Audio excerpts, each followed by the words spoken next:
Hello, everyone. Distinguished guests, dear President, Gisma staff, families, and friends of our graduates, ladies and gentlemen, good evening and welcome to Gisma University's first ever graduation ceremony.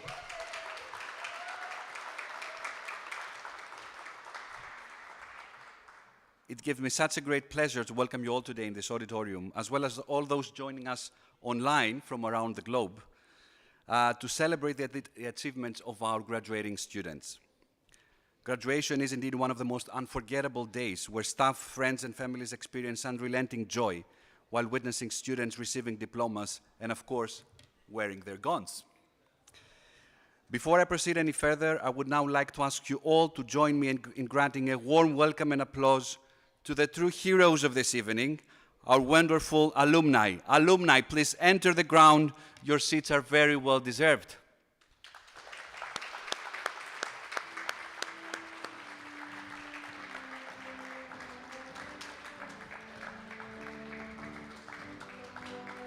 Yeah.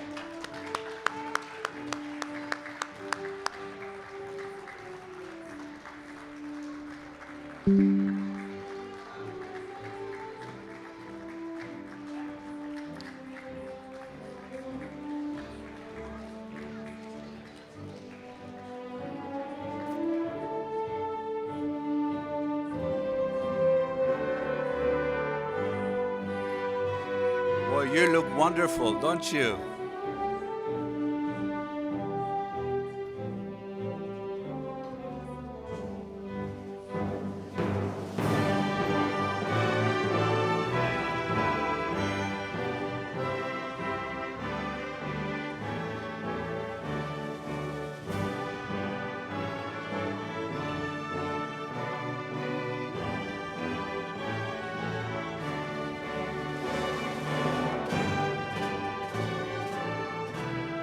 Wonderful. Alumni, please remain standing.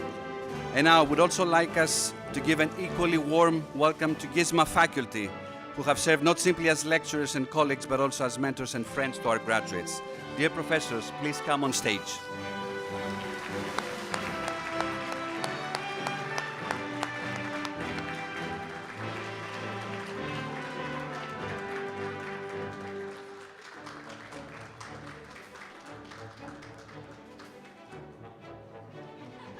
Hurry up, hurry up.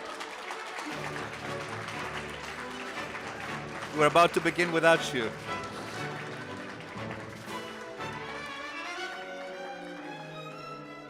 Students, faculty, you may now be seated.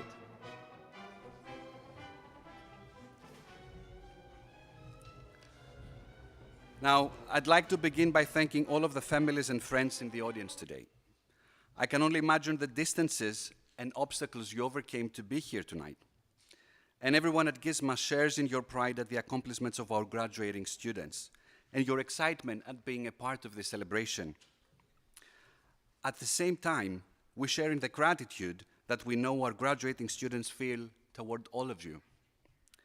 For that reason, I'd like to ask all of the graduates to stand, turn towards the audience, and give a round of applause to those who helped them in this journey.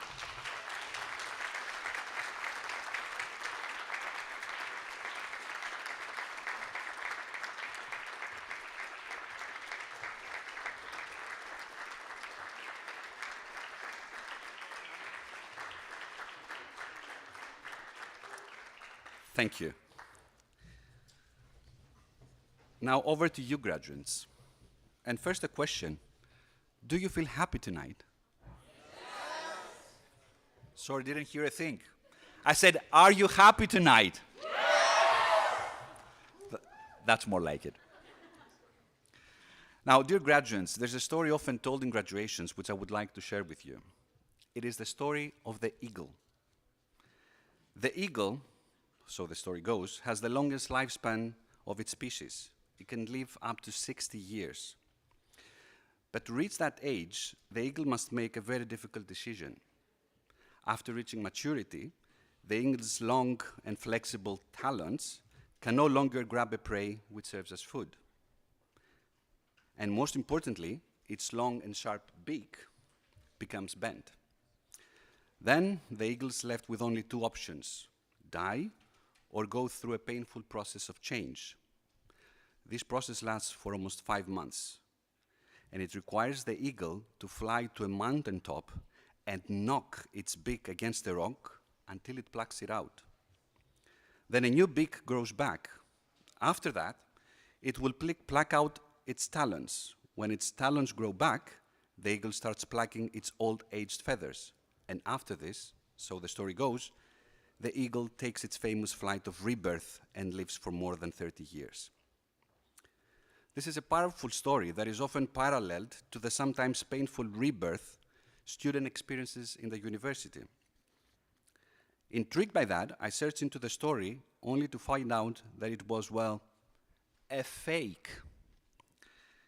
To begin with, the lifespan of an eagle is much shorter. Animal science experts also state that eagles could never survive the ordeal described in the story. Anything more than a minor injury would result in an irrevocable deformation, even days without a beak, even days without talons, and the eagle would not survive. And to be entirely honest, I was relieved to find out that the story is a fake, because not only doesn't run parallel, but it in fact goes entirely contrary to the collaborative journey faculty and students experience at our university, Gisma. Gisma is fun. Gisma is love. Gisma is caring about students who will become the world's future leaders. It is all about inspiring change, not forcing it. Dear graduates, for us you represent business talent at its very best. And without a hint of exaggeration, I'm confident to say that you were all absolutely wonderful well before you joined Gisma. What makes us proud is certainly not the idea that we put you through a painful change process, at least not a very painful one. What we feel privileged for is to have been a further inspiration to you and to have played an accelerating part in what you yourselves were already due to achieve in your career. To never forget, it was you who came from all corners of the globe to this hub of inspiration that is Gisma Business School. And it was you who did all the learning and committed to grasp and engage with everything we were so willing to share. We provided the encouragement and mentoring, but you, our beloved first ever students at Gisma, you gave life to what Gisma represents. There's an inspiring poem by Rilke, Ich lebe mein Leben in wachsenden Ringen. I live my life in growing orbits. I would suggest to look at your lives in that way, as if it were a set of growing rings, where you come back to places and stages where you have been before, but growing and becoming different through this self-reflective process. This is what Gisma helped you do in this crucial moment in your lives, and will hopefully continue to do for years to come. Cherish and rediscover your worth. Recalibrate your own purpose and plan. From the bottom of my heart, I wish you the best for your lives. Embrace the challenges, become creators of your own future, and always strive to make the world a better place. Again, congratulations.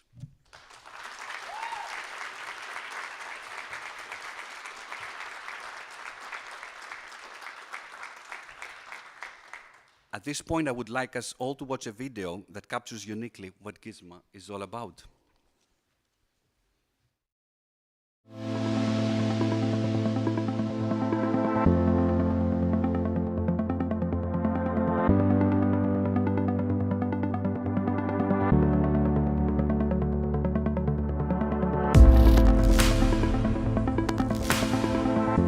Very warm welcome to all of you on behalf of Gisma University. We all together will now be an integral part of your future education for quite a time. And let me also congratulate you. You have chosen a great university.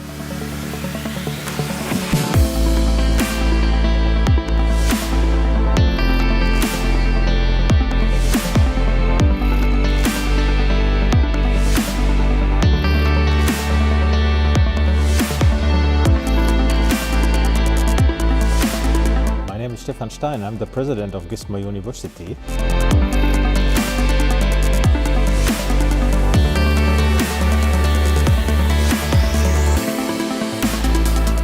Hello and welcome to yet another episode in the series of our Meet the Insiders event.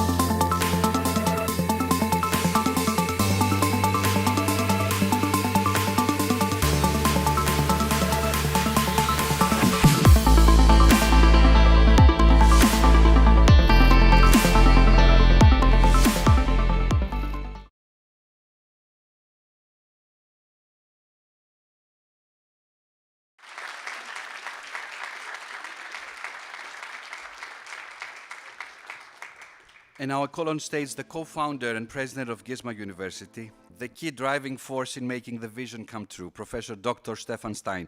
Professor Stein, dear Stefan, please come on stage.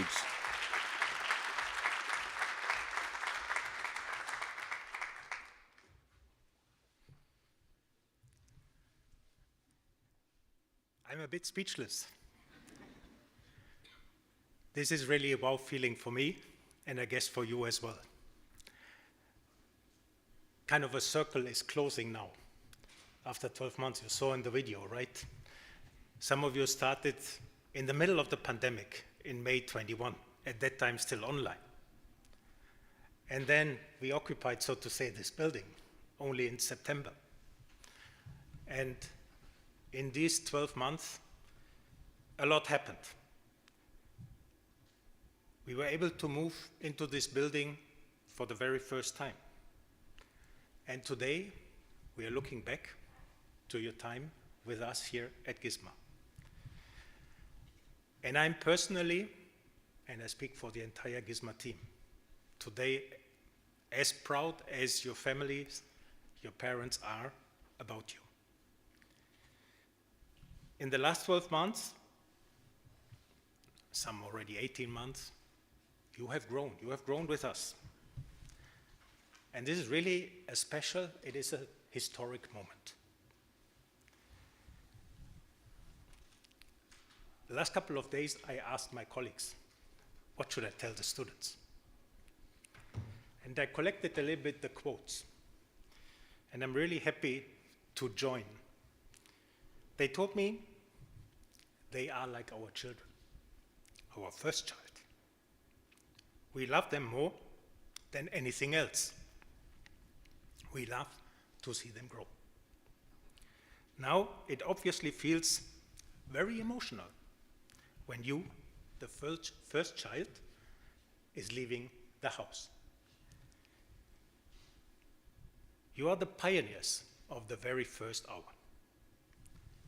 Pioneers of Gisma as a university. You are the very first to start this wonderful campus. You built the house. You built nothing less than Gisma University as it is today. Your commitment, your diligence, your curiosity, and your thirst for knowledge. Actually, this building, this university, was brought to life by you.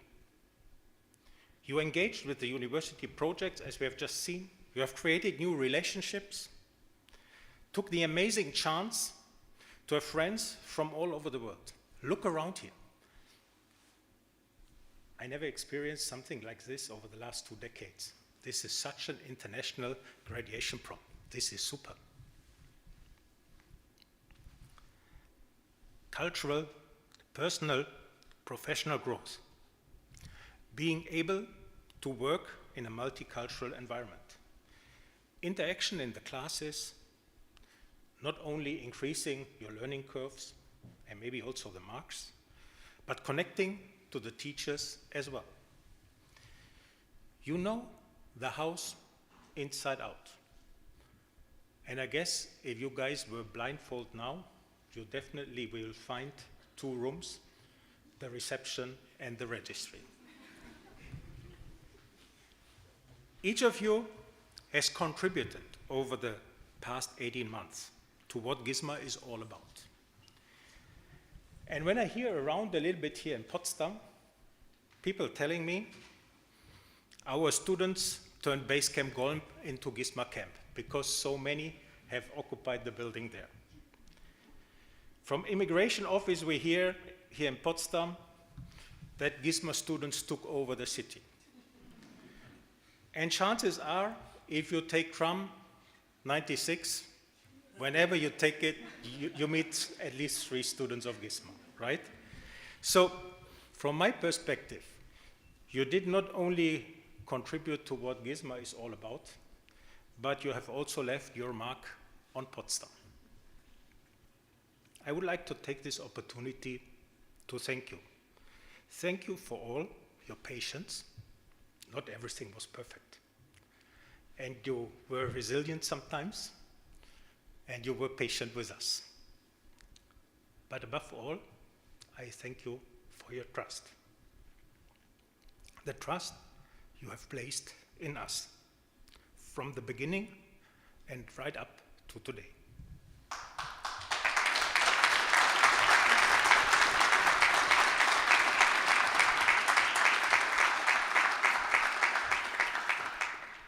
To say it with the words of our Gisma team, we love you unconditionally. Friendships have developed. Whenever help was needed, you were helping us out.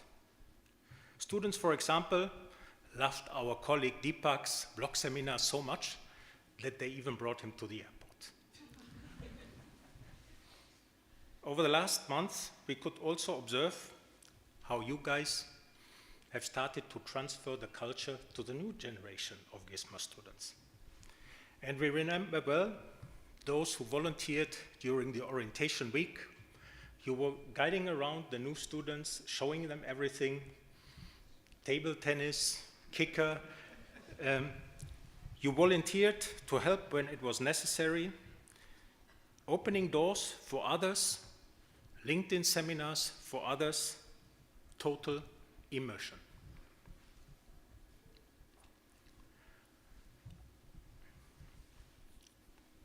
Some of you shared messages with me, with my colleagues, or you texted on social media about your experience with us. And again, I have to be very honest, I have never experienced something like this before. The messages were incredible. You guys are incredible.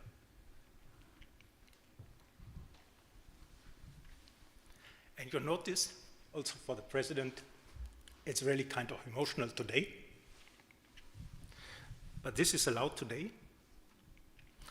I allowed to share some of the messages with my family, with my colleagues, with the LinkedIn community. It touched not only my heart, it touched everybody. Thank you so much. My wife suggested to put it in a frame in the office. So whoever sits there in the president's office knows what this university is all about. It's about our students.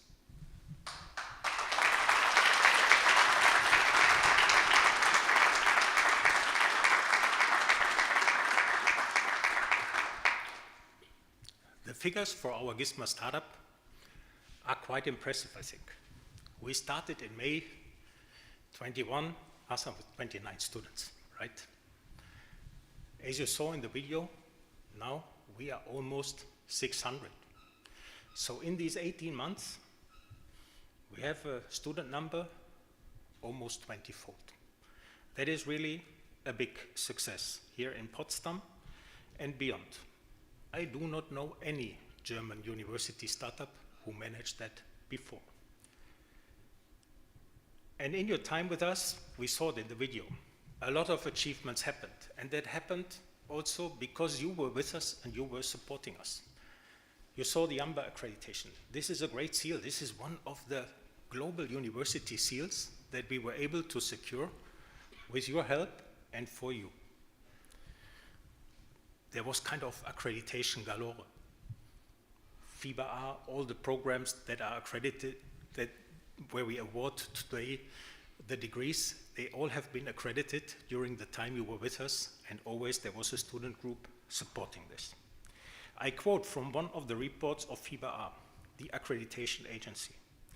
During the evaluation, the review panel gained an impression of the very professional organization of the university's operations. Competencies taught in all study programs prepare students for qualified employment and provide the ability for personal development, high application orientation and practical relevance. I remember well when you had your first leadership seminar with Professor Ralph. Unfortunately, he cannot participate today because after more than 2 years, he caught finally the virus, so he has to stay home. But he's sending, of course, all the best wishes to you. And you also know why, because I remember when you had the seminar with him, he was calling me immediately afterwards. It was Sunday night, and he said, Stefan, you cannot believe it, what happened? The students were coming as students to the seminar, but they were leaving as friends. And I also remember he was saying, hey, this worked from campus to online. There was even one student who was participating online, but based in Stuttgart. He was feeling something was going on, and the desire was so strong to get here to the campus and at least to spend a few minutes or hours together with the other students. So, social learning embedded in the core of teaching at Gisma. We saw some of you participated in the TCS Sustainathon, and you not just participated, but won 3rd prize and 6th prize. That is really something amazing. It was a European competition with 22 teams. Yeah? So that was already excellent. We visited the Bundestag, and we did this on a day. We held a geopolitical workshop there. We could not plan that, but the guys, you guys who participated in that, you remember, on that day, the constitution of Germany was changed. Yeah?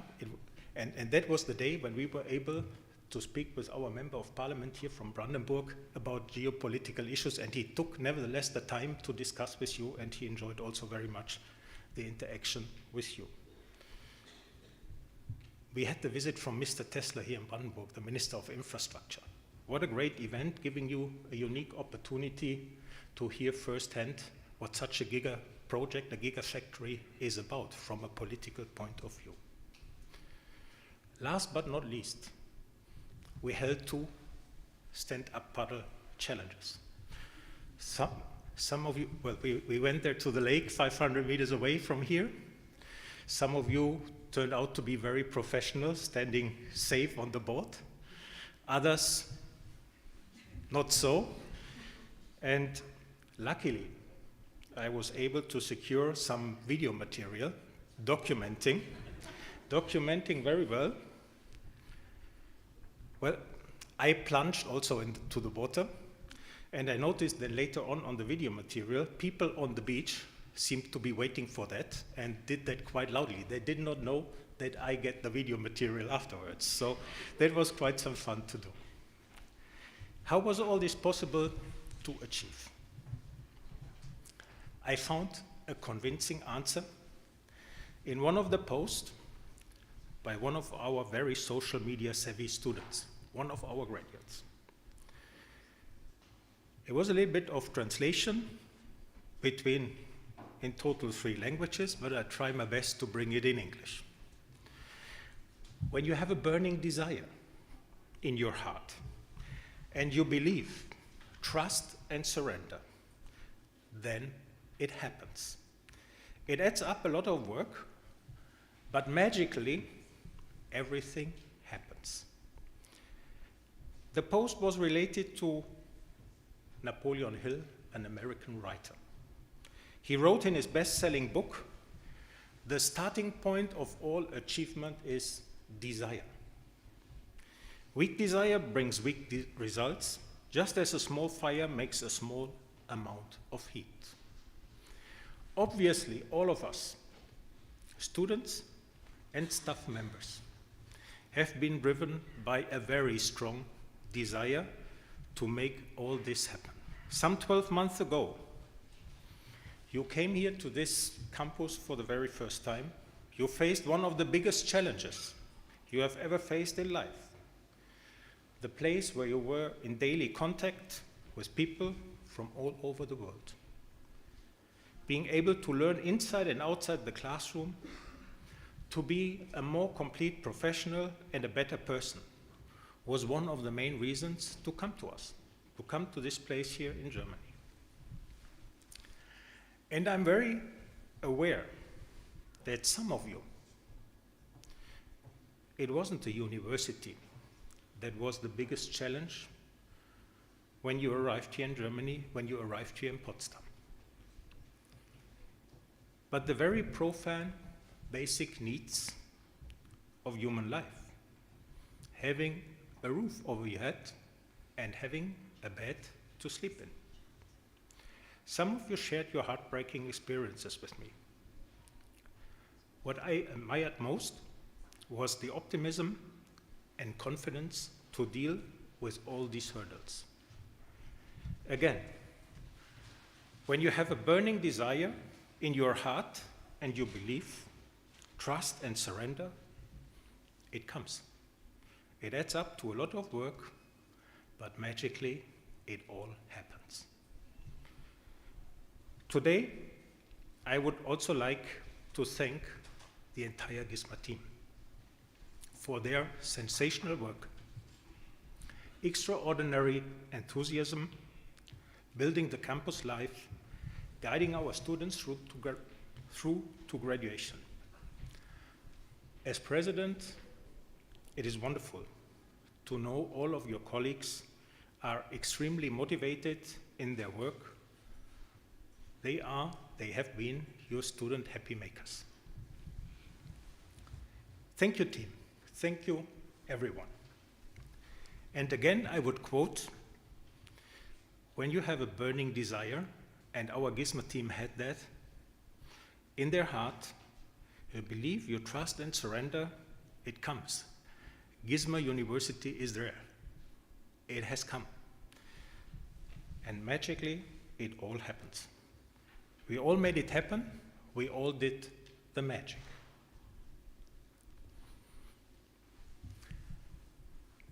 As you all know, currently, the Soccer World Championship is going on, right? Running in Qatar. I know at least that some of you are really enthusiastic about soccer.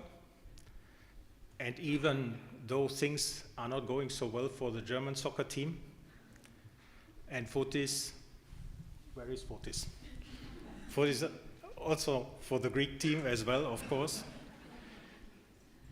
I think it's worth taking a look at what we can learn from soccer. The German Soccer World Championship team of 1954 and the Greek European Championship team of 2004 were particularly tightly managed by their coaches. Almost blindly followed the moves they had practiced over and over again in training. By contrast, the coach of Argentina's 1978 World Cup winning team, Cesar Luis Menotti, when asked about his playing system, he stated, "My system is that I don't play any system." And a little bit later, in 2014, the German coach Jogi Löw joined in saying, "I want the highest possible flexibility." In 2022, there was recently published an interview in a British newspaper with Gareth Southgate, the England coach. He was saying, we've got to be fluid. We've always had that flexibility, and we think that is important. Only superficially can this be seen as a plea for more or less chaotic muddling through.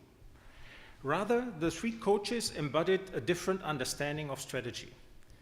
Clearly defined, basic, offensive orientation based on the technical skills practiced hard in training.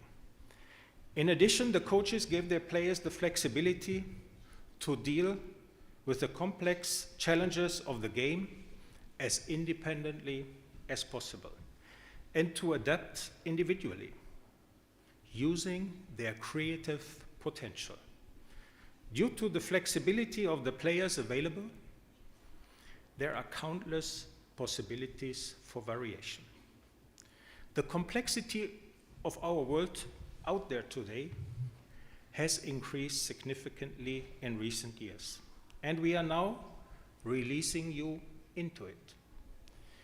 We have talked in our lectures about the VUCA world, which most recently even turned Barney. Brittle, anxious, non-linear, and incomprehensible, which is reflected of the challenges you will face now in the real world out there. You cannot escape disruptive upheavals in many industries. New competitive relationships, disruption of traditional business models, sustainability, and the technical revolution. Many things are on the verge of radical change. As a university, we have learned a thing or two from soccer. We have trained your adaptability in the spirit of Menotti and Löw by developing your competencies, especially across disciplines. We have given you the tools, and now it is up to you to implement what you have learned with initiative, courage, and above all, a great deal of joy. Be creative, independent, and flexible. We have prepared you precisely for this flexibility. This has strengthened your character. You can better understand difficult situations and find ways out of them. The challenges have strengthened your personality. Flexible, full power, open. Now it matters. You matter. Do what your heart burns for and what your mind asks you to do. Remember, when you have a burning desire in your heart and you believe, trust and surrender, it comes. It adds up to a lot of work, but magically everything happens. Keep your curiosity and keep questioning. Let's stay in touch.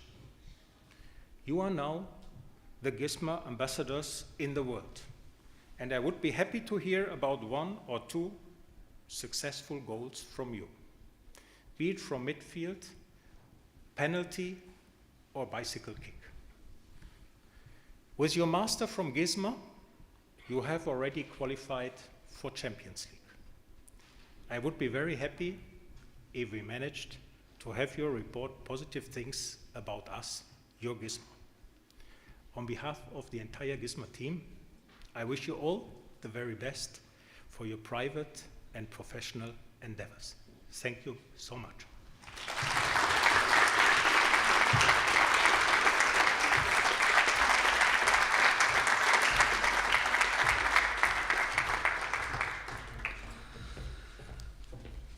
Dear President, thank you so much for these inspiring words to our graduates and guests. But I have to say that the disciplinary coach who led Greece to winning the Euro Cup was actually a German, right? Now, in this evening celebration, we're most pleased and honored to have with us a distinguished guest, a dear friend of Gisma, who will deliver the keynote address to our graduates.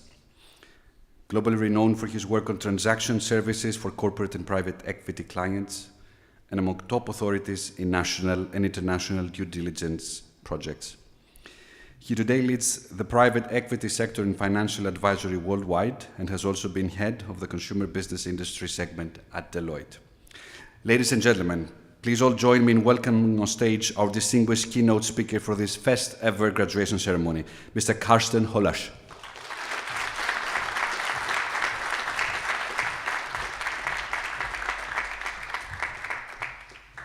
Thank you. Wow. I have to say I'm getting emotional as well. So I was thinking about my graduation, which was in '94, and it was not even equal to this. So it was like we got to the offices, we got our papers, we got some handshakes, that was it. So this is really extremely here. So welcome to the family and friends, welcome to the faculty, and welcome and congratulations to you, to the graduates of the first, and you called it first child, but I say the first class of Gisma, University of Applied Science in 2022. So Professor Papagiorgio and Professor Stein asked me to come here and give you some thoughts and some impressions for your professional career. So as I said, I'm now in business for 30 years and I'm responsible at Deloitte Inter Alia for private equity, and private equity has become a significant driver of our economy. So as you are digital natives, so you can help businesses in transform their businesses, and in such turbulent times, there are a lot of challenges out there. From a geopolitical point of view, from a macroeconomic point of view, we are facing a lot of uncertainty, but therefore you are required. We need really your professional expertise and you growing up in companies and helping with the transformation.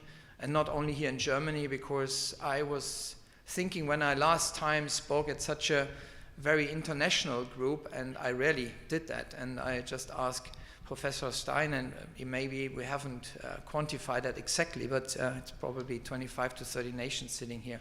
So it's a very international group, and I guess that you are going back to your countries and will either continue to study there or start working.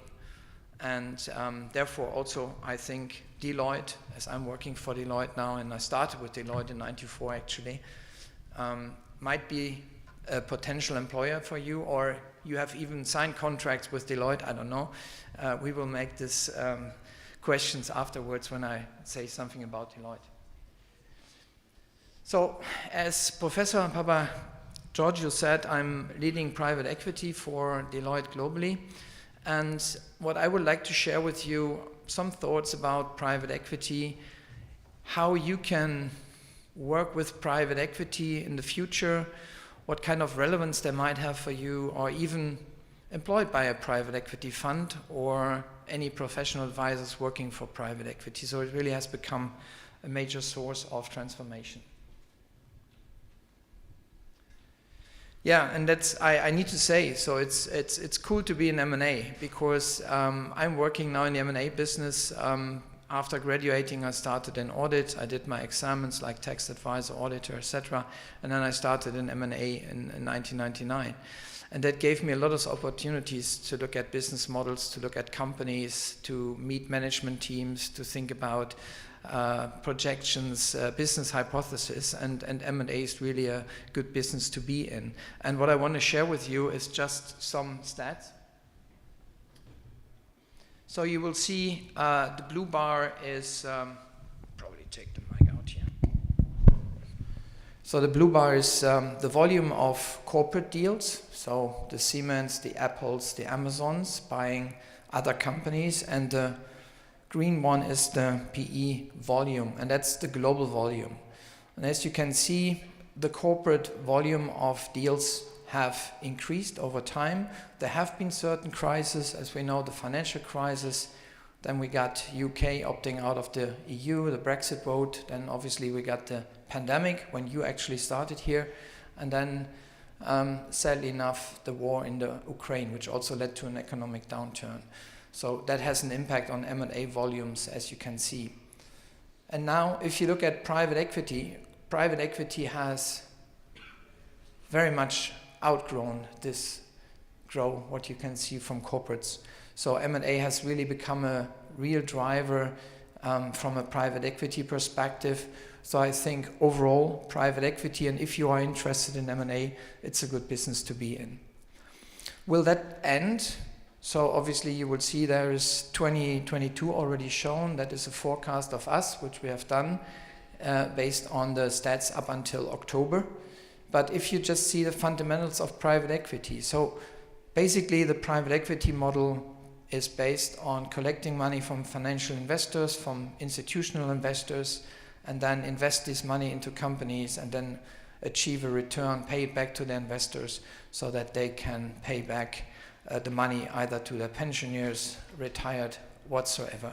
So you see an increasing shift to private capital worldwide.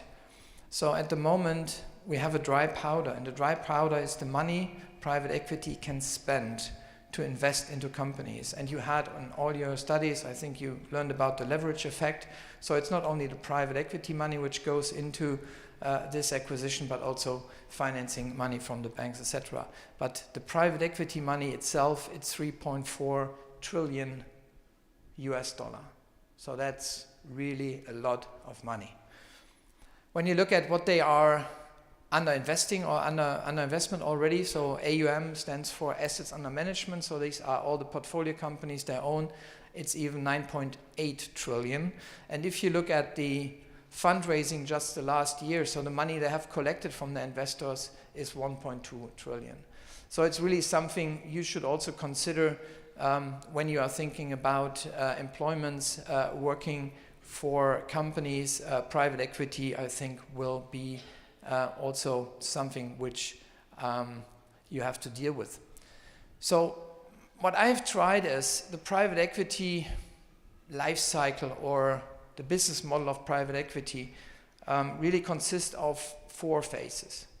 So in the first phase, they identify the right companies to be bought, and then obviously a transaction will follow. So they will do all the deal execution, they will do all the due diligence from various aspects, and then normally they would sign the deal. Yeah? And those transactions normally happen in auction process, so there's rarely a one-on-one situation. So these auction processes are then decided, and one private equity or a corporate buyer will take over the company. So that's called deal execution.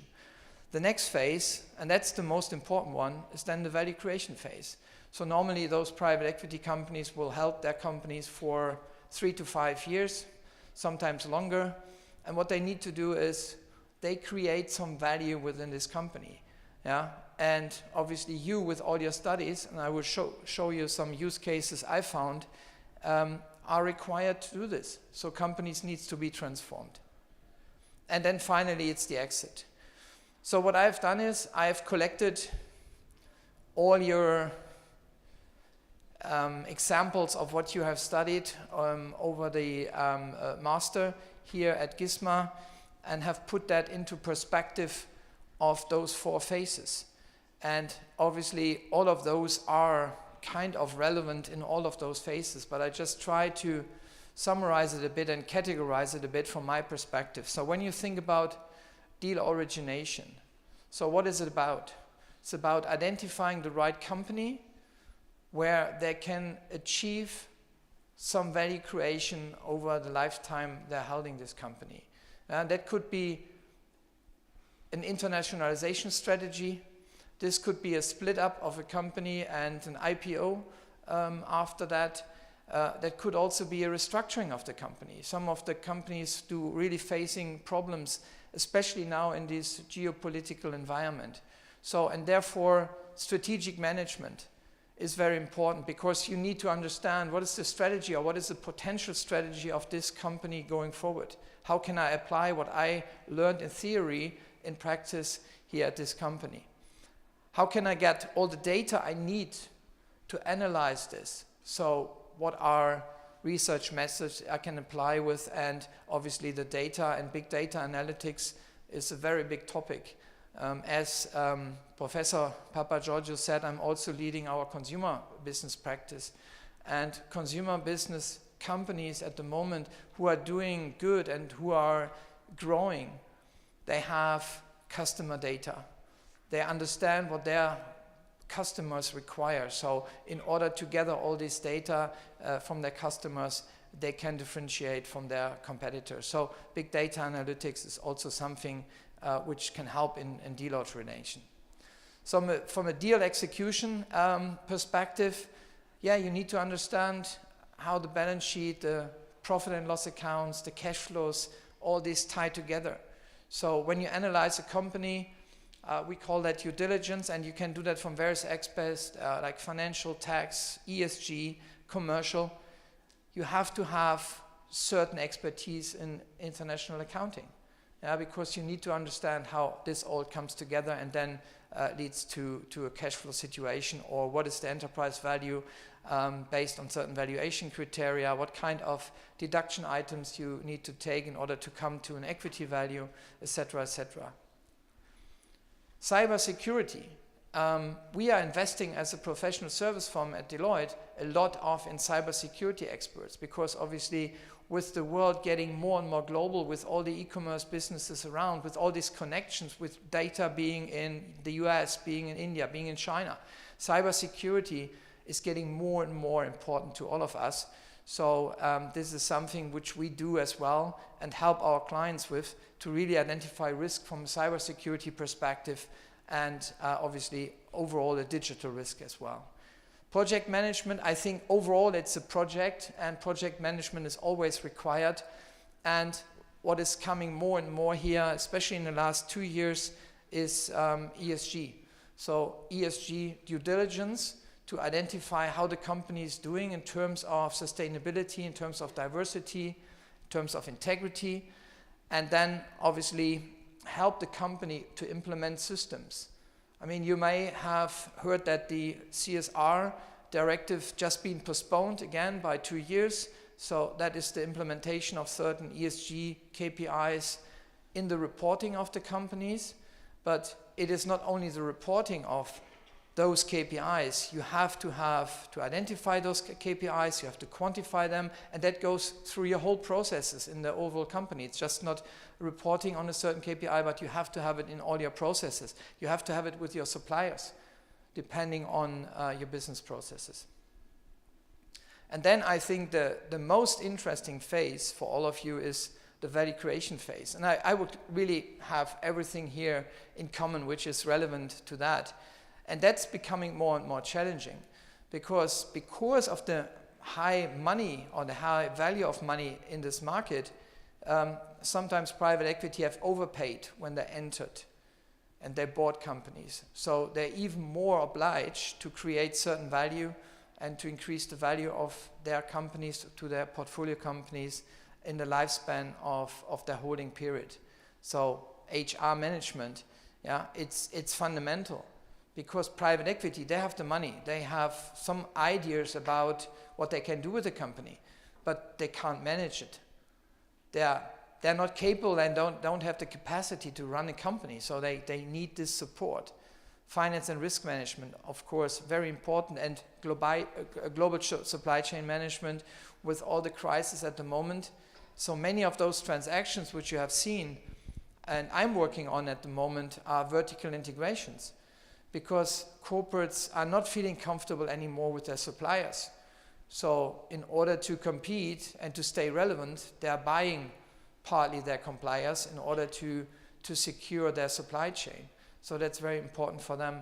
So this is also a topic which is very, very important nowadays. And then exit. It starts all with the deal execution again. So what you have done from a buy side perspective, you would apply from a vendor side again then. So I think if I summarize that, all these topics which you have learned over the last years here and where you have graduated on are very relevant to the private equity business model, are very relevant to the 30,000 portfolio companies out there owned by private equity, in addition to the normal corporates. And so therefore I think to consider to be engaged by or to engage with a private equity house or with one of their portfolio companies will be relevant in your professional career at a very high likelihood. Yeah? At the end, I would like to do some marketing, because I'm also here as a representative for Deloitte. And I mean, I got all these emotional introductions from Professor Stein and from Professor Papagiorgio, and I think that really showed to me what kind of team spirit at this campus is, and how you are called. You are called the first child, and it's really, and you brought some really emotional aspects, and it's all about team play. And we have a claim at Deloitte, and you might find that on certain marketing materials: we make an impact that matters. We make an impact that matters for our clients. And that's important. And we only can make this impact because we are working as a team. So we are working as a team across our businesses. So we have 5 businesses, starting from audit to tax to consulting, risk advisory, and financial advisory. So really a span of nearly all professional services you can think about. And we are working globally. So I brought you some numbers here as a global firm. So we are the biggest professional service firm in terms of revenues. We just reported our last global turnover, which was close to 60 billion US dollar. That is a growth of 24% over the last year. And obviously, because the only asset we have at Deloitte are our people. Yeah, so I don't know what the latest number is, 415,000, yeah, 450,000 people. These are our assets. And we only can grow our business with people, right? And just, if I give you the German numbers, because I just have them, we are 10,000 people in Germany. We have grown by 3,900 people last year, by having new people on board, 3,900 people. In order to get to these 3,900 people, we looked at 100,000 applications. So you can imagine what kind of processes lie behind to get the right people on board, and what kind of investments we do. And that's very happy that I'm here. So I will be here for the entire afternoon, and hopefully you will also tell me some nice stories about your studies, and we can discuss also. And I'm very curious to hear from which countries you are coming and what kind of experience you made already. So let me ask the last question. Who has already an employment contract when leaving here tonight?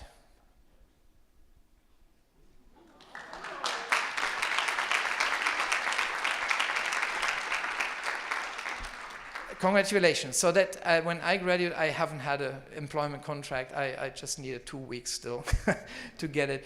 And who is considering of doing another study to continue his studies?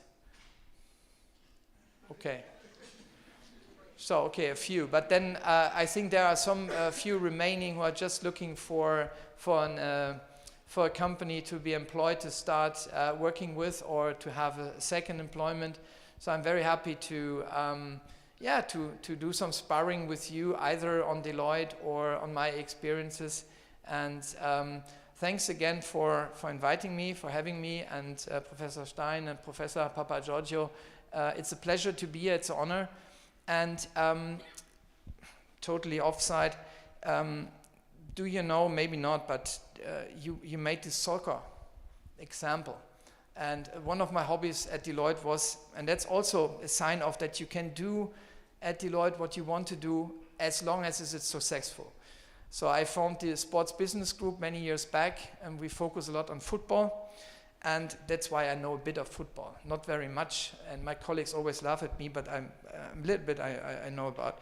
So the 2 guys you mentioned, so 1954, and then Greek. Yeah, so they have one thing very much in common. And I'm just looking at you and at you, if you can tell me what they have in common. There were 2 persons to these successes which were very, very important to them. So, Greek, Otto Reagel. So I don't know if you know Otto Reagel, but Otto Reagel is a German football, soccer coach. And the guy who was responsible for that we became world champion in '54? Anybody? Uwe Rahn? Uwe Rahn? Helmut Rahn? Maybe. So I'm saying, I know very little, but the surname is right. Uwe or Helmut Rahn. But the two guys have one thing in common. They were born in Essen, and I'm from Essen as well. Thank you.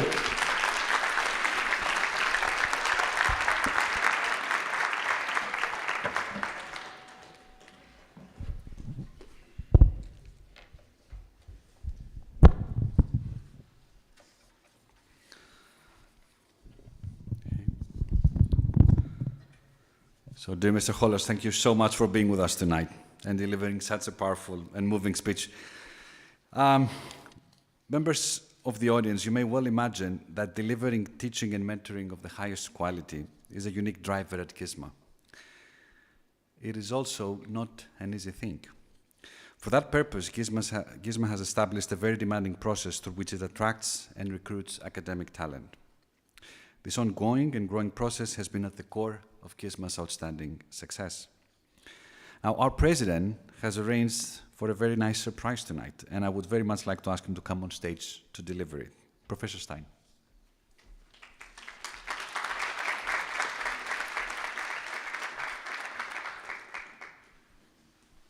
Well, frankly speaking, I think it's not so much anymore a surprise, because when we received at least our talas, names were printed on it. But what I want to do, together with you, with the graduates, but also with the families and friends of our graduates, is I would like to present 5 gurus to you. Gurus, everybody knows what that is, right? So that is somebody who is very much knowledgeable, obviously, in his field of specialization. And I'm not presenting to you spiritual teachers tonight, but it is more about that knowledge thing, also coming from Hinduism, as some of you know maybe even better than I do. And so in the Indonesian language and Sinhala languages, as I looked it up, guru just means teacher. Yeah? Guru means teacher. And obviously a teacher is indispensable for the student in search for knowledge. And here at Gisma, we do not only want to guide you to search for knowledge, but the commitment is to make you think. Think with originality. So therefore, please welcome with me 5 gurus in this regard I would like to introduce to you. And the very first person I'm calling, that has a reason, because this person had to wait the longest for it. Sarah, now it is your time. Please come to me.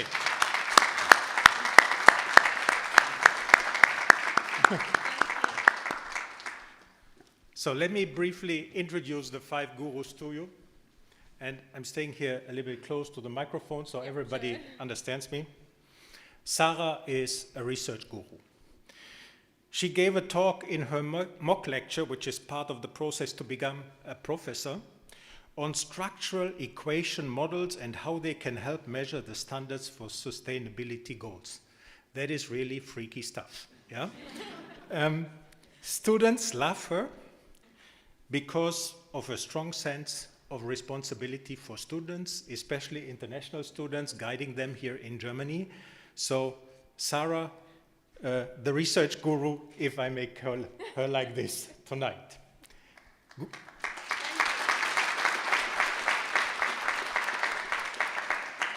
Guru number 2, Renata.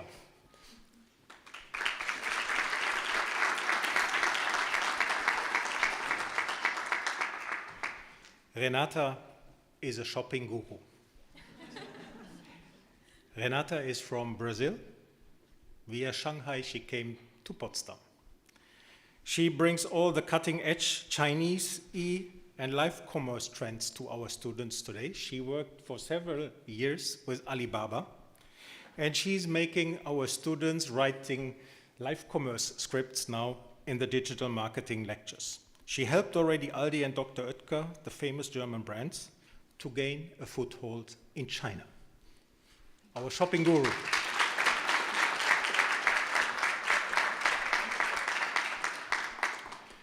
Horam.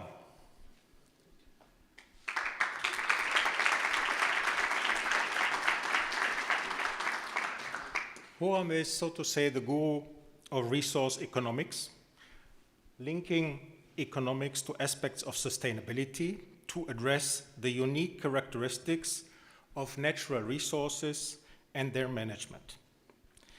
He brought, tonight I noticed it's in some of the keynotes it's about soccer. He brought, as Peter and I learned only on last Friday, German soccer enthusiasm to the most secluded village in India. I was very much impressed about that, especially the pictures you showed me. Indian fans really in a secluded village with German flag and being really disappointed how the game went. So, but seriously, students do not want to leave his classes. Yeah, I was reported that in his economics and society lectures, students just keep sitting there. They just don't want to leave, listening to Horam further. Now I would like to introduce to you a data guru. You know already, Reza, that is you.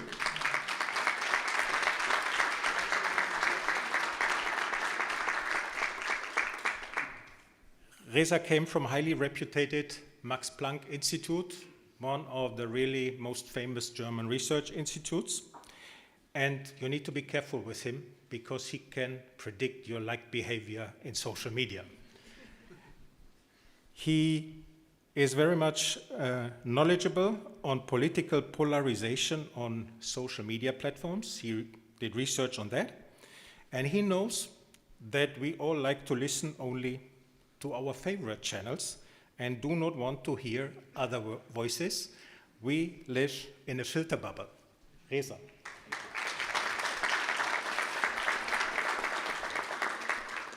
And finally, Varun, you know already you are guru number 5.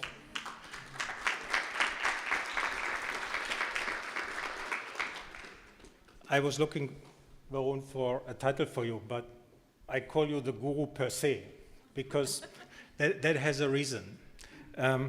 Varun, he delivers high caliber publications in minute intervals. He is doctor, master, so he's collecting also academic titles. And not one night I experience goes by that he doesn't write an article on digital innovations in some journal or the other, which are then published in usually the best journals on the scene. Varun, the guru per se.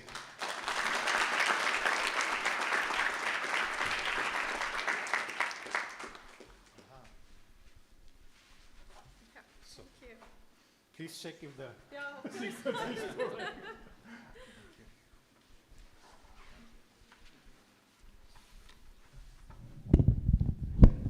So, now, please allow me to be a little bit more formal.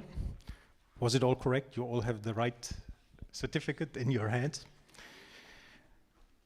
On the basis of the state recognition by the Ministry of Science, Research and Culture of the state of Brandenburg, dated September 21, 2020, pursuant to sections 83, 84 of the Brandenburg Higher Education Act and the approval to award the title of professor, pursuant to section 85, para 5 of the Brandenburg Higher Education Act, in all 5 cases, the last one dated Monday, received only Sarah yesterday. The state recognized private university Gisma Business School hereby confers to Sarah, Renata, Horam, Reza and Varun the right for the title of professorship. Congratulations.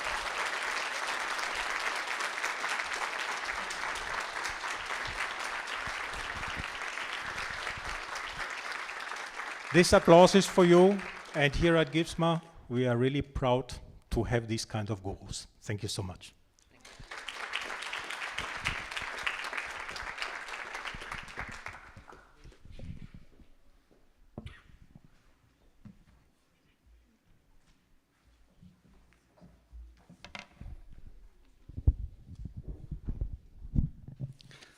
What an occasion. And graduates and guests, we're very happy that you've been part of this honoring moment. But now let's refocus on the graduates. You know, a sad thing about most graduation ceremonies is that its very protagonists, graduates, do not get to talk at all, right? So at Gisma, we thought it was about time to rectify this injustice, and it would, of course, be impossible to allow all students to come on stage and speak. So we thought of a nice alternative. Ask students to record a message that would be shown in the graduation ceremony. And this is what they did. Now, I would now hand over the stage and give a warm welcome to a student that has a very special place in our hearts, student ambassador and tonight Gisma graduate, Hari Surya Chayanam.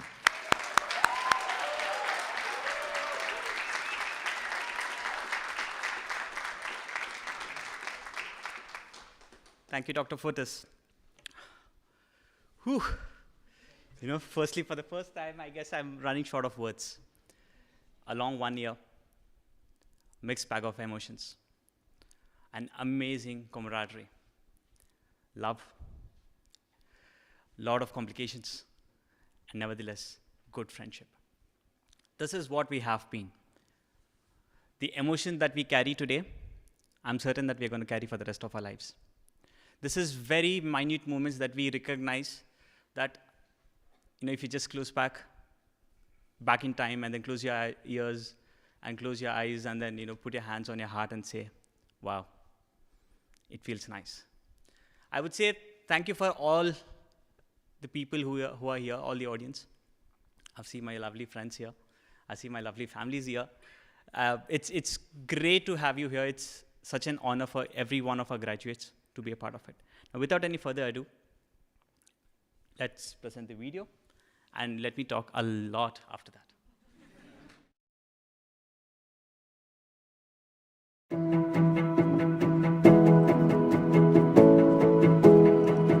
And I feel the proudest student of Gisma just because of the human being that taught me at this university, and also the staff members that always helped me with anything.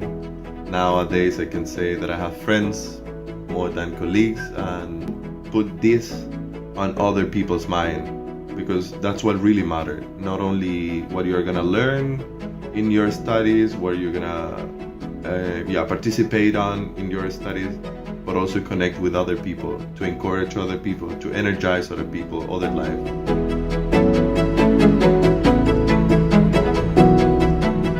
Let me express my gratitude and heartfelt warmth to all my colleagues who have been there since the time beginning. In the last 1 year, I've been blessed with amazing people and my mentors to whom I can look up to. I would personally thank my 3 mad best friends with whom I can be what I wish to be. Sylvia, Shravya, and my dancing buddy Marco. TCS competition. We won. There was this man who was standing there looking at me and then running towards me and then hugged me with all the joy. My mentor, Dr. Ralph. Mr. Cool and Mr. Competitive, Dr. Peter, who said, Harry, what the hell? Speak up, say what you told me. Spark in every professor's eye when we achieve the success. Probably, this is what Gisma love is.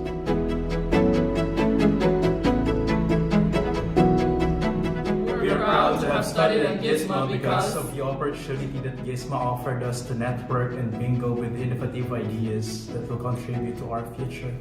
Because of all the connections that I have made, and no matter what the next steps in our future are, we know that we're still going to be connected because of the Gisma experience. Because of the dynamic academic experiences we had, it prepares us to face the future. We gotta see that.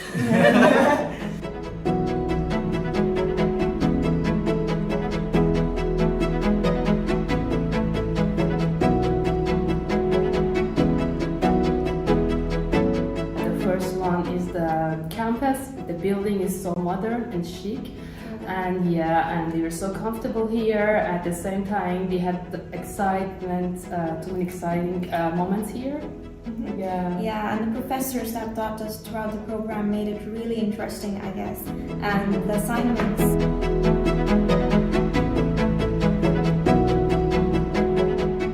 And I'm very proud of you and us all because we did it.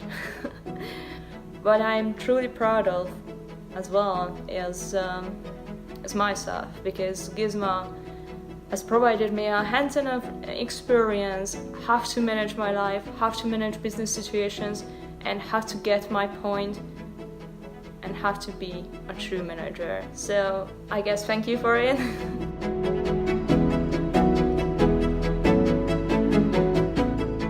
I am proud to have studied at Gisma because of the incredible learning opportunities that I had, and also because of the amazing network that I did.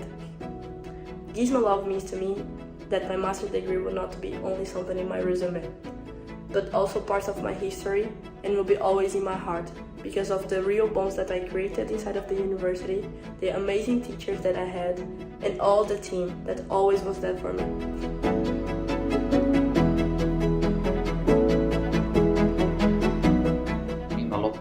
Especially for me being an international student coming from Palestine, away from my beloved family. Gisma love means being sure that you are not alone and that you will be supported regardless of the issues that you are facing, and that your voices will be heard. Gisma love mean to me all the unforgettable moments that I lived during the last years. At Gisma you feel like you are at home and that you are with your own family.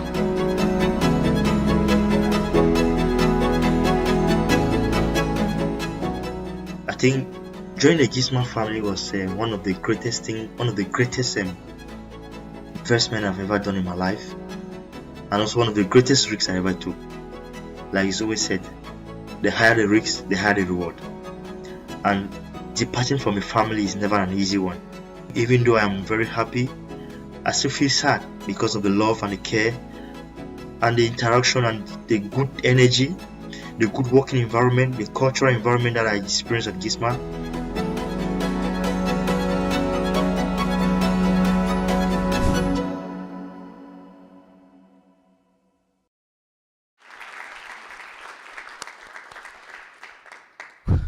That made a lot of emotions move. I'm certain that many of us who look up to the near futures, and when we look at each other, today we feel that we are very proud after one long year. I'm certain that I'm really proud of each and every one here, and I'm really happy that at least I know you by name and also by face. And I'm glad to have spent most of my time at the university as much as possible while playing table tennis, even on sleeping on the atrium. That being said, thank you so much for all being a part of our graduation ceremony. It means a lot. Thank you all the professors, Dr. Ahmed, specifically to you. We all know how patient he is. And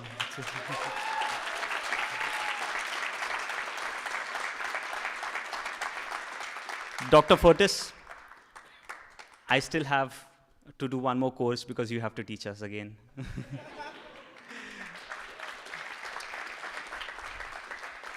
And also, Dr. Tillman, come on, you missed us. Please.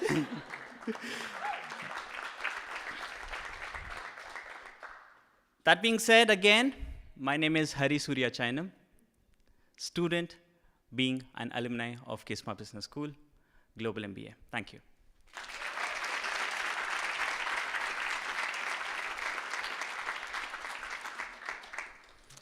Thank you so much, Hari. And what a video. Thank you, guys. I mean, we really needed that. Thank you so much.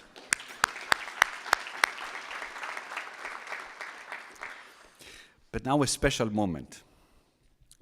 Now, as you all know, Gisma has been privileged to enroll exceptional students who not only performed very well in their studies, but were actively pushing each other through group work and intense interpersonal interaction so that each individual could flourish to their full potential. In this spirit of inspiring success through emulation, there is one student who has earned the privilege of speaking tonight because she worked diligently to achieve the highest mark and become this year's Valedictorian.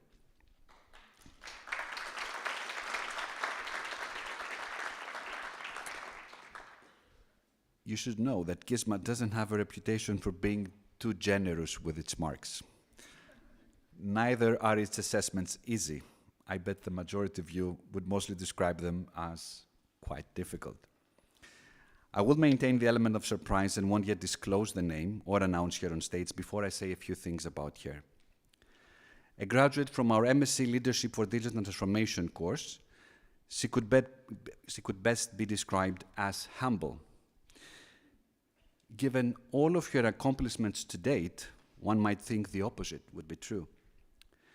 Instead, she continually focuses on striving to improve. She has exhibited an enthusiasm for the human accompaniment of change processes and has also dealt with this topic in the context of digital collaboration in her bachelor's thesis and most recently in her master's thesis. She takes a proactive role and moderating role in group work, and in her spare time she likes to ride her road bike very much.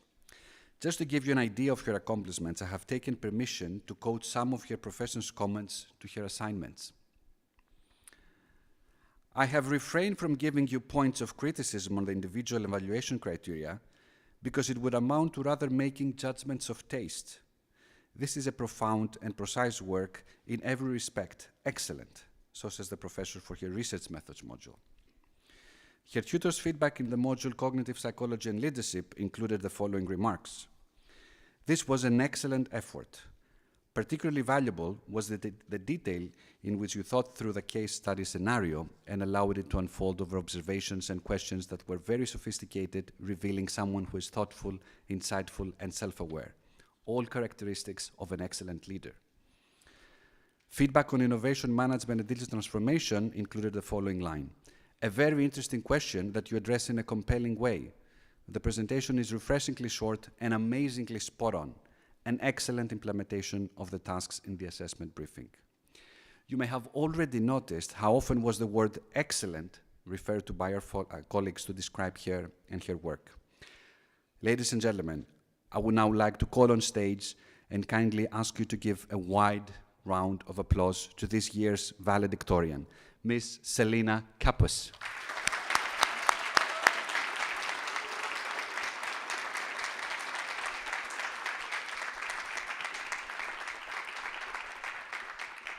Thank you so much for your very kind words, and well, I have to say it is an emotional day today. Well, starting with my valedictorian speech. Dear faculty, dear Gisma staff, fellow students of the October intake of October 2021 and May 2021, friends, family, and our guests joining virtually. Thank you very much for being here today.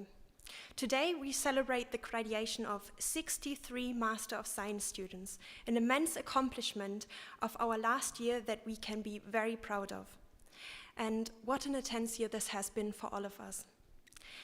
I can remember the commencement ceremony of October 2021 like it was yesterday. Many of us gathered right here on the campus, others joined virtually to listen to our president, Dr. Stein, speak. He centered his speech around a key message for our journey ahead, quoting the Chinese philosopher Confucius, "If you walk with two others, you will be able to learn from at least one." Well, with whom did we walk this past year? First and foremost, we walked along with our fellow students. Many of us have not only left their home country, their family and friends to study here at the Potsdam campus, but in most cases have embarked on a great journey beyond their home continent to Germany, a country full of digitalization, opportunities, interesting German humor, over punctuality except at Deutsche Bahn, payment in cash, and a national language that enjoys putting nouns together to confuse people who are so eager to learn the language. Welcome. You can be so incredibly proud of yourselves for stepping far out of your comfort zones. Now, reflecting on something that I learned as I walked with you, my fellow students, our highly international and multicultural community stands out for me as I look back on this year. During my time studying at this campus, I have met many inspiring and intelligent people. I am so incredibly grateful for all the stories and anecdotes you shared with me that not only serve me as something that I can reflect upon, but also broadened my cultural awareness. For example, did you know that Rami brings the best sweets from his home country, Palestine?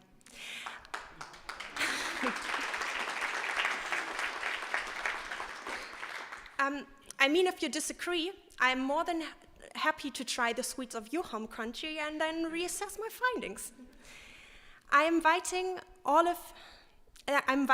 of you to later on to share your stories and anecdotes with the people present here today, as it is truly amazing how much we have in common and can learn from each other at the same time. We work not only with our fellow students, but also with the university itself. As the first cohort to have the honor of studying at this brand new hybrid campus, we were able to experience a true learning organization. For those of you who unfortunately missed the lectures by, for example, Dr. Frank, Dr. Fotis, and Dr. Stratus that covered learning organizations in their classes, such organizations are able to create, acquire, and share knowledge and change their behavior to incorporate new knowledge and insights. These insights are essential for an organization to make sustainable decisions in today's environment, which is often described as volatile, uncertain, complex, and ambiguous, or in short, VUCA. The university, its staff, and its faculty did not only innovatively cope with the pandemic by adopting a hybrid campus that has allowed us to literally solve case studies with people around the world. Further, Gisma faculty and staff were also in constant communication with our student representatives, acquiring and sharing knowledge. But that was not all. Reflecting on that past year, one can see that Gisma also passed this culture to its students by adopting a holistic approach to learning.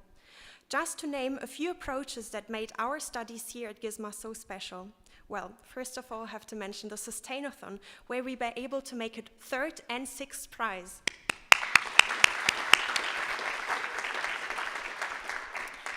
The German cafes, the Gisma Think events covering a variety of trends and business sectors, the virtual reality lenses that some of us were able to test during class. By the way, did someone here actually complete the space mission with the virtual reality lenses? I did neither. Also, also the opportunity to just rent a stand-up paddle and enjoy the lakes of Potsdam. Thanks to these events and opportunities, we fellow students had the chance to interact with other students outside the boxes we would normally think in. Of course, there's also a lesson that we can learn from walking along the faculty and staff of our beloved university. The VUCA world we currently live in confronts us with complex challenges which we can only solve with creative solutions.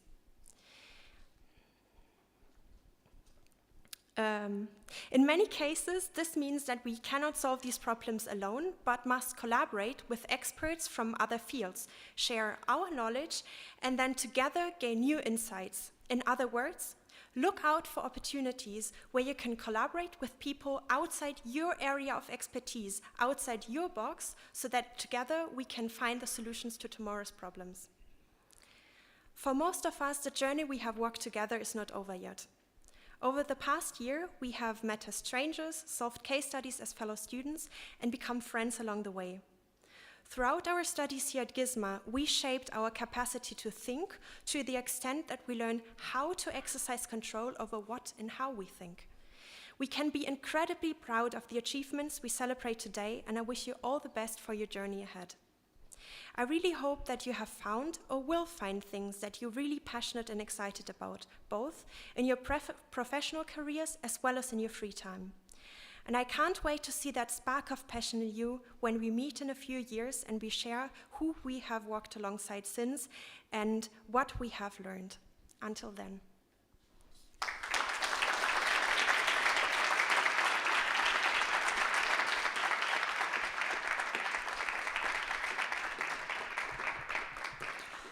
Selina, it's been a privilege to have you study at Gisma. Thank you very much for your address. Now, you may all have a hunch that it's never a good idea to hand over the podium to an academic, because they will talk for hours. But at the same time, your dear professors wanted to address all of you. And that was difficult, but we had again this wonderful idea of asking them to record their messages while posing the most serious threat to an academic: a time limit. Mr. President, this comment has nothing to do with you.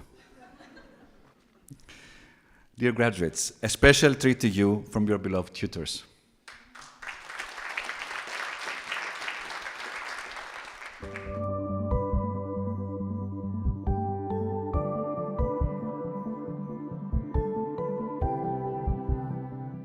The question is, why am I proud of our Gisma graduates? There are three aspects to mention here. First of all, I think you can be proud of yourself because you achieved a big milestone in your private and professional life, something that you can be proud of, and so I can be also proud of you. On the other side, out of a Gisma perspective, I'm really proud because basically you are the first and the biggest batch of Gisma graduates. On the paper, there have been others, but this is our first graduation ceremony, so you can be proud of that as well, and I'm proud of that. And the third one is because I am personally proud of you, because I had the pleasure for many of you to be part of your journey. Some more, some less, it depended. So, guys, party hard, play cool, and always remember your alma mater, and we will all be happy to stay in touch with you. All the best for your future.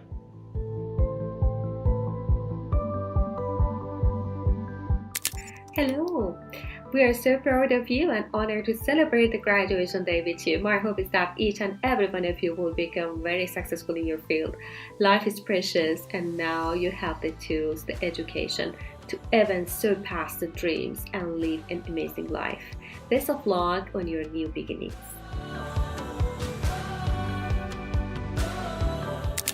We are proud of the first batch of Gisma University of Applied Sciences students who are receiving their degrees today. Congratulations! Completing an academic degree is like a journey which has a lot of challenges, but is really exciting for those who through their hard work turn them into a victory. Leaving your families, coming to a new country, learning their culture, learning their languages, studying really harder to score the higher grades. And all these things, especially happening during a pandemic year, I believe despite all these challenges, you have managed to transform into a stronger person. I do believe that you will be visiting the campus frequently, sharing your wisdom and thoughts with the students, and I would like to wish you all the best for your bright career, happiness and success. Once again, congratulations, enjoy your day, today is your day.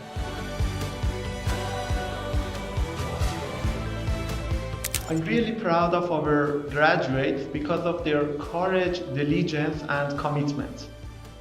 As someone who went through this path partially, I know it is not easy at all to pack your whole life into a backpack and then migrate to a new country to start your study. But you successfully did so, and today you stand at the finish line with a bright future ahead of you. Congratulations to you all.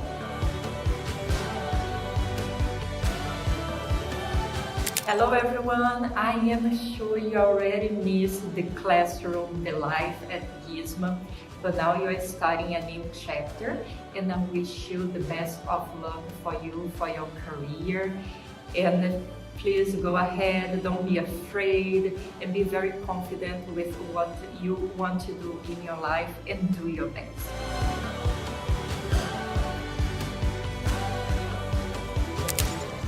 Nothing makes us happier than seeing our students taking pleasure in what they have achieved, in meeting their goals, and in carving out the foundations of a successful career. What a proud day, what an impressive achievement, we just couldn't be happier for them. I'm extremely proud of our graduates for their achievement, all our common hard work to make it possible, and indeed, their own efforts have certainly paid off. It was a long and tough journey, full of challenges and unexpected turns, but in the end, they were tougher and unbeatable. I'm extremely proud of our graduates because they electrified the campus and energized it to life. Throughout their years at Gisma, They have kept current with their classes. They have differentiated when distinctiveness is called upon. They have integrated where unity is needed. They have demonstrated excellence in the areas of problem solving, analytical methods, and teamwork skills, and have immense potential for leadership and lifelong learning. They have registered their struggles and smiles in our memories. Their life is forever convolved with our collective history. Gisma graduates, congratulations on your outstanding achievement. Take charge, be in control. The world is yours to transform.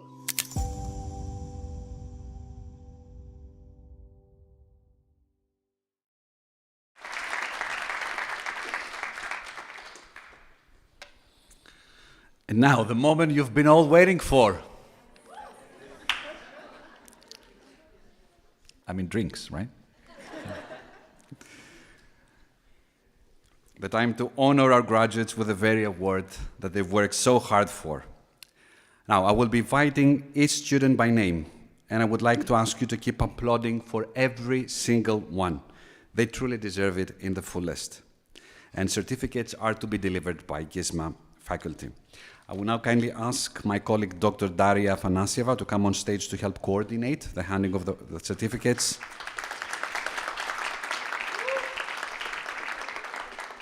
Daria is our senior registry manager, and along with her wonderful team, Deborah, Govind, Sravia, and of course our head of registry, Eugene, have worked as very few in supporting students and making Gisma University a living reality from day one.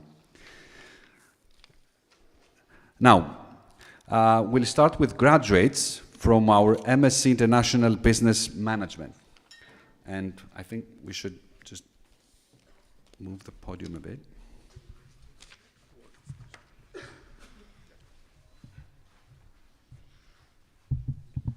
allow everyone a full view. So, I would like to ask Dr. Tilman Lindberg, Professor of International Business Management, to come on stage to deliver the awards.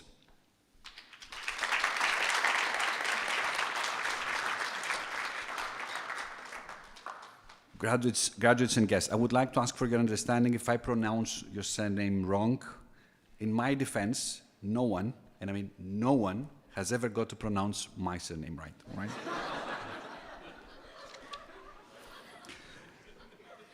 Let's now grant an applause for the first graduate of this evening, Anna Livia Sekeli.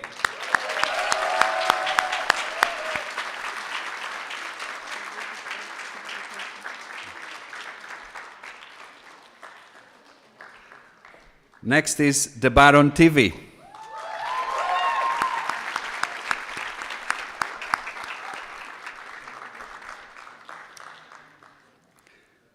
Miss Eunbi Choi.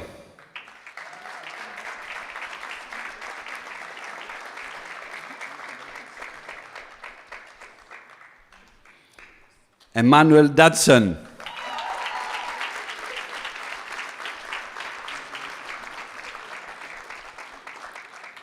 Professor Lindberg, thank you. You may now be seated. Dr. Horam, Professor of Research and Quantitative Methods, is now kindly asked to come on stage to hand over the next awards. Fahim Mohammad Mahimi.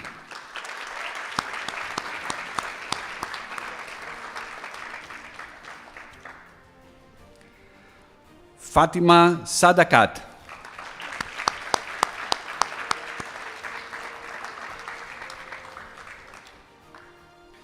Murat Yegid Senel.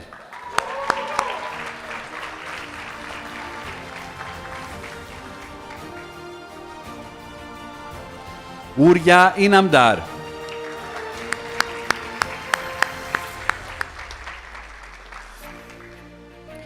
Professor Horam, thank you. You may now be seated.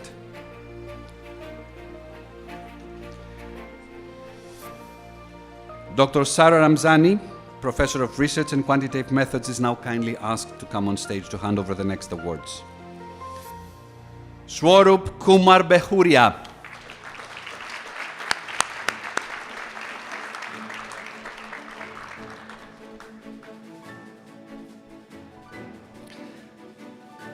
Satya Yagan Chandrasekaran.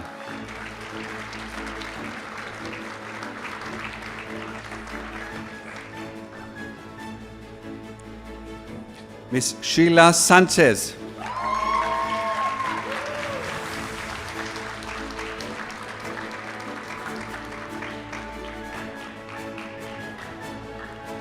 Miss Vanessa Pimenta Costa.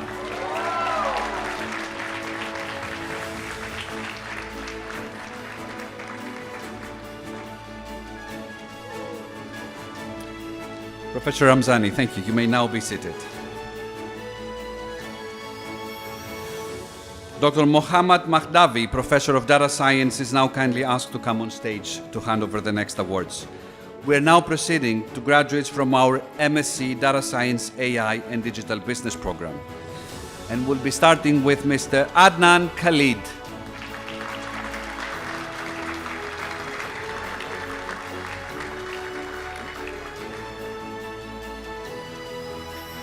Alina Shadzi.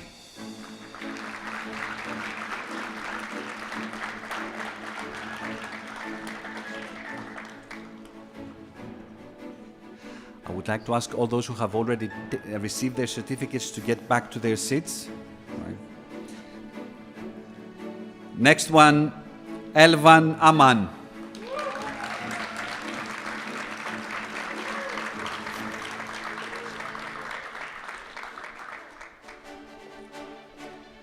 Gamtse Baisalar.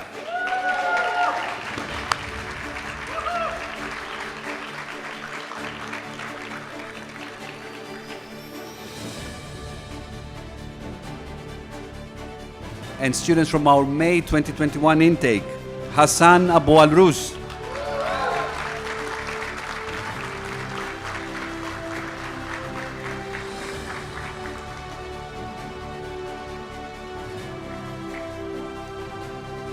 Isra Latafat.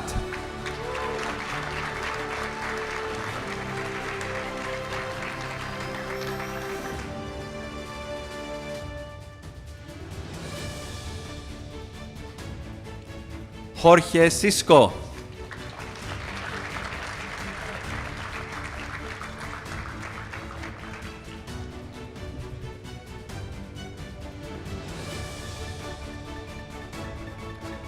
Professor Mahdavi, thank you. You may now be seated.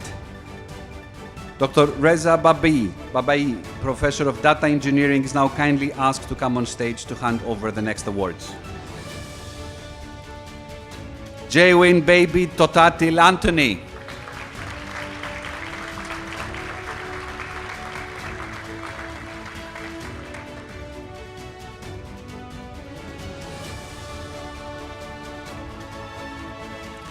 Kishore Vataparambil Rajapan.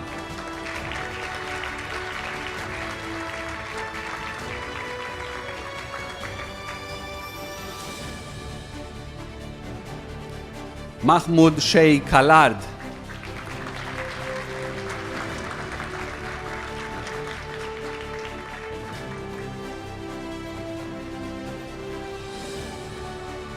Mohammad Kutaish.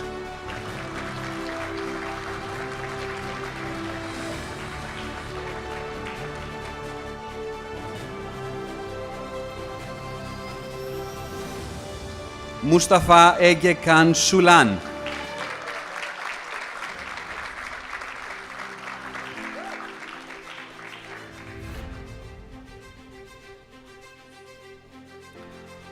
Muhammad Sadar Daud Khan.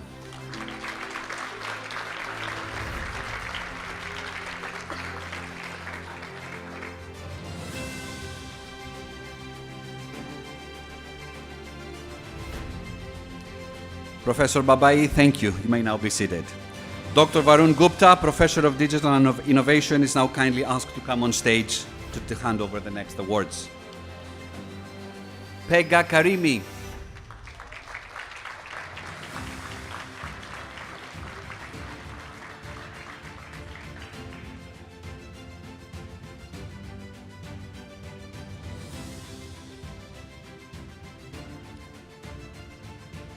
Rajalaxmi Raghu.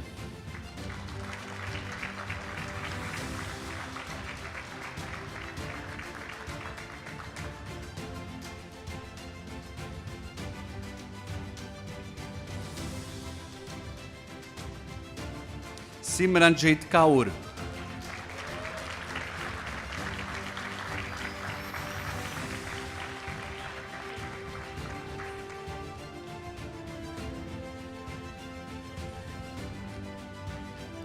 Syed Khur Abbas.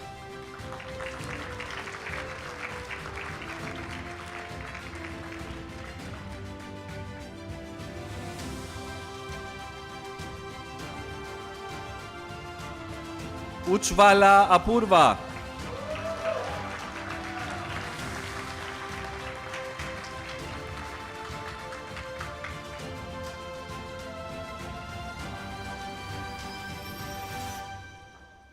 Zulfikar Mehdi.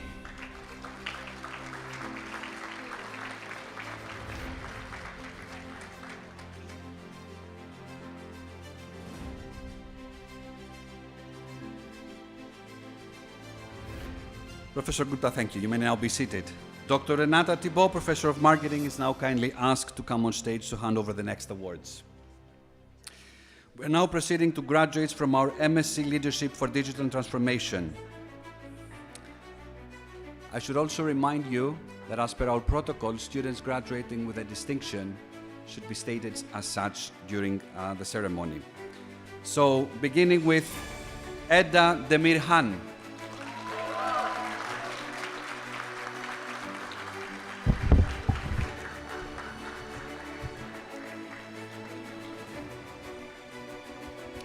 That's a fun idea about digital transformation. Grace Ratanadit. Miss Ratanadit is graduating with a distinction.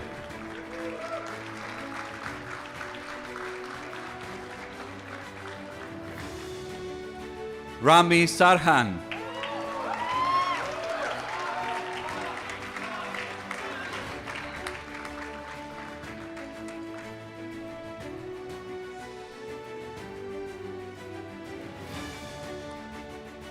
Selina Kapus, our valedictorian, graduates with a distinction.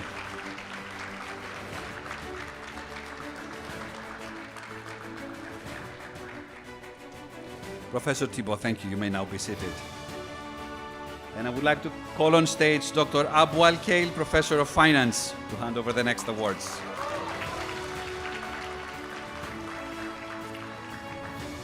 And we're concluding our awards with graduates of our AMBA accredited Global MBA.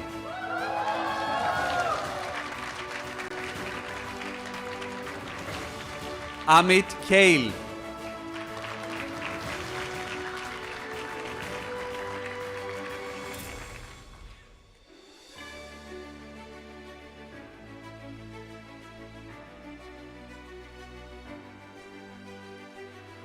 Arda Baisalar. Mr. Baisalar graduates with a distinction.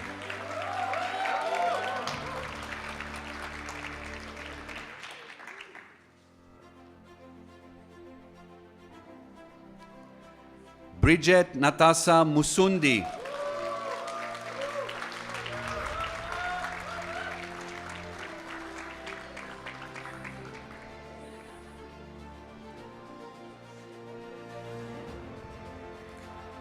Hari Surya Chayanam. Mr. Chayanam graduates with a distinction.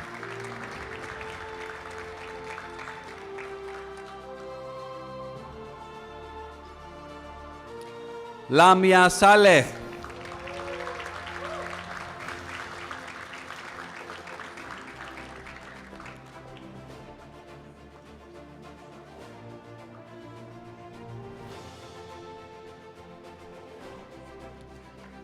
Marco Aurelio Perez Armas.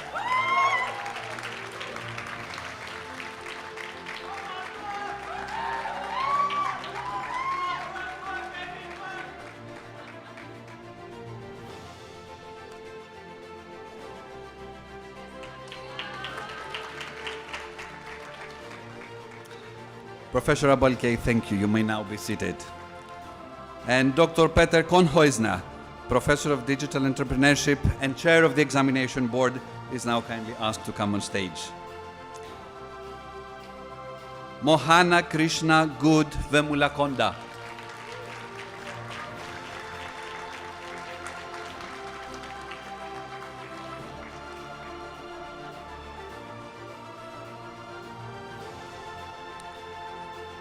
Nonye Umeakaeze.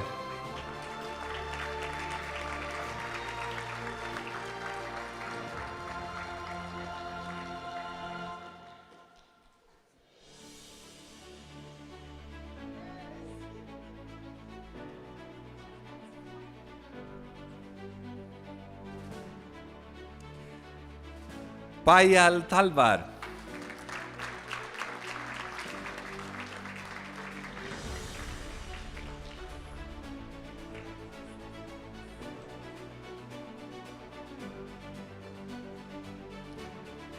Pallavi Roy Chudhari.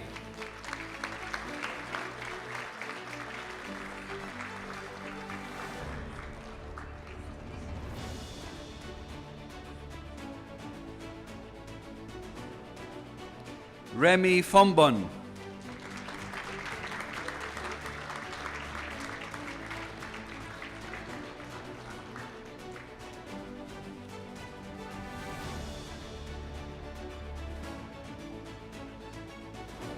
Smriti Kaushik.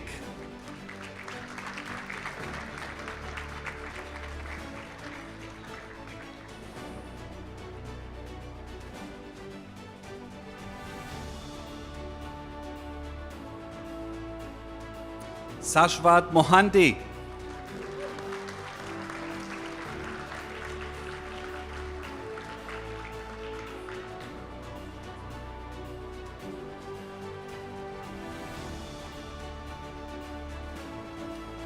Sunita Sarma.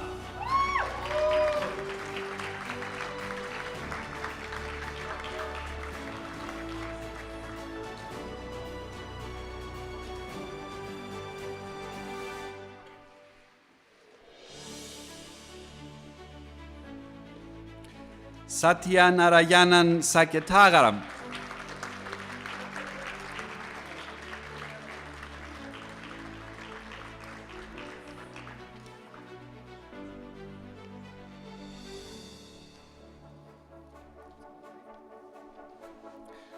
Professor Kochwenza, thank you. You may now be seated.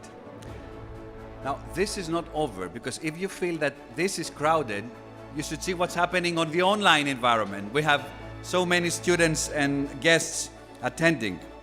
So there are so many who have successfully graduated but were not able to join us tonight. And in the vast majority of cases, this was because they are currently relocated, having already taken their next career step, either far from Berlin or far outside Germany. They are, however, joining tonight online, and I would like all of you to upload, as I read out their names. Tanzila Islam.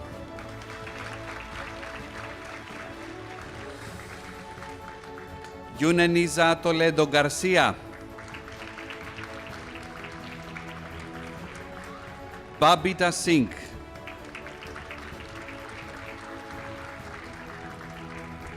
Ajish Pillai. Priscila Souza Leal. Antonio Ferreras Extremo. Jason Fernandez.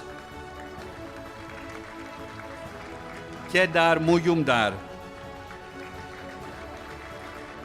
Reshma Chandrakant Engane. Firat Alan.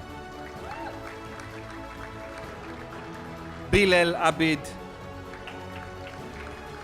And Emil Vic Kianan.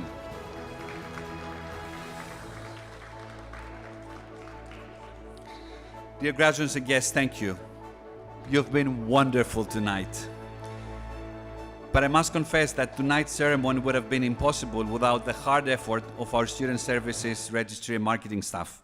And I would like to ask all of them to come on stage and get a very well-deserved applause. So, Diana, Katja, Nelson, John, Deborah, Daria, Vanita, and our Director of Business Transformation, Abirakam. Please come on stage.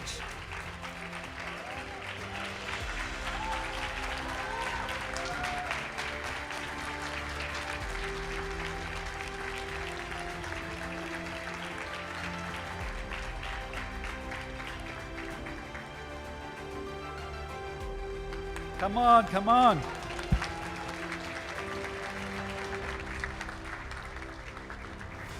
And Abira? Let's come. Shravya, Emily.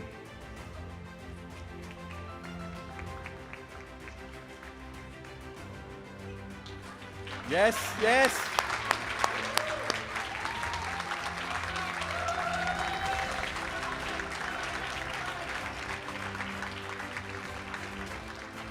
Thank you all. We have no words. Thank you very much. And now, we should prepare taking seats for the cornerstone of every graduation, the ceremonial tossing of the caps. To achieve this, I would like to ask our guests to go to the lounge area so that they can watch this historical moment in the making. Please stay coordinated. Dr. Daria will give you the mark. All right?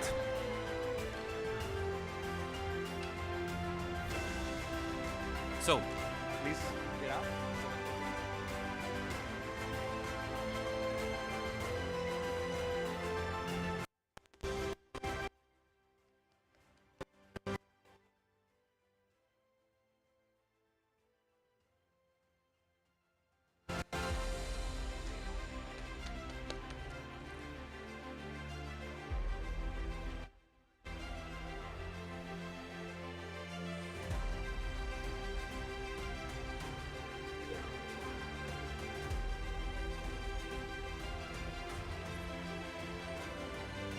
So graduates, please move away from your seats so that we can take the seats, take all the staff with you. All right. It is going to take an effort to coordinate, but please follow our cue.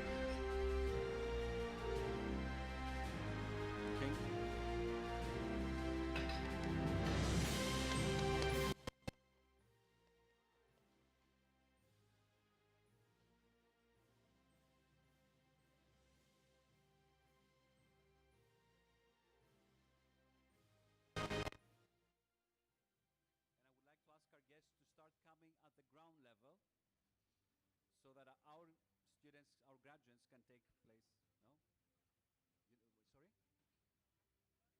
Sorry? So please go up. First floor. Guests, please proceed to the first floor.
everyone, yeah, let's stay organized.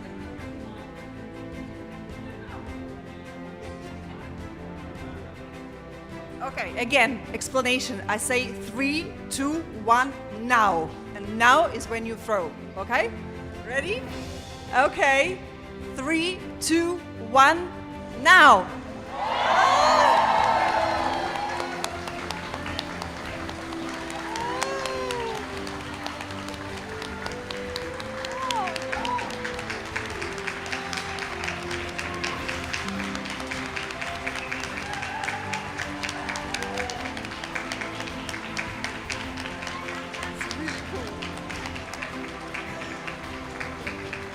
Congratulations and thank you all for being with us tonight. Now it's party time.